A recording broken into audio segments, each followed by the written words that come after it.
అందరికీ హాయ్ అండి. ఈ వీడియోలో నేను చక్కరాలు అనేది ఎలా ప్రిపేర్ చేసుకుంటానో షేర్ చేశాను.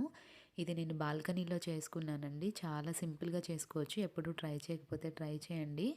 ఇంకా ఫస్ట్ ఒక పెద్ద గిన్నెలోకి 6 కప్పుల శనగపిండి అనేది తీసుకున్నాను. 6 కప్పుల శనగపిండికి 2 కప్పుల బియ్యం పిండి వేసుకోవాలి. ఈ మెజర్‌మెంట్‌తో కనుక వేసుకుంటే మనకి క్రిస్పీగా ఉంటాయి.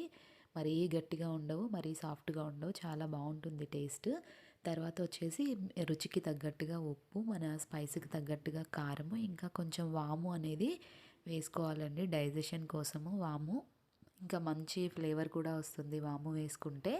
ఇంకా వీటిలో మన దగ్గర ఉంటే బటర్ వేసుకోవచ్చు. లేదంటే కొంచెం నూనె అనేది కుకింగ్ ఆయిల్ అనేది వేడి చేసి వేసుకొని ఇక్కడ నేను తగినన్ని వాటర్ పోసుకుంటూ మిక్స్ చేసుకున్నాను.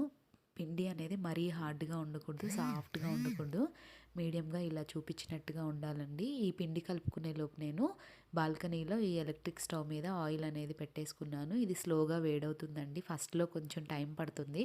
ఆ కాయిల్ అనేది హీట్ ఎక్కిన తర్వాత ఇంకా చక్కగా తొందరగా వేడిగా అయిపోతుంది. ఈ స్టవ్ అనేది చాలా పాతదండి. నా హస్బెండ్ బ్యాచిలర్‌గా ఉన్నప్పుడు యూజ్ చేసేవాళ్ళు. ఇప్పుడు కూడా బాగా పనిచేస్తుంది. ఇంక చూడండి, ఇక్కడ ఆయిల్ మనకి బాగా వేడైపోయింది. ఇంకా దీని తర్వాత చక్రాలు గిద్దలు ఉంటాయి కదా, అందులో పిండి అనేది వాటర్ తడుపుకుంటూ చేతుల్ని ఆ పిండి అనేది అందులో పెట్టేసుకొని ఇలా మనం ప్రెస్ చేసుకుంటే ఎంతో రుచిగా ఉండే చక్రాలు అనేది రెడీ అయిపోతాయండి. వీడియో నచ్చితే లైక్ చేయండి.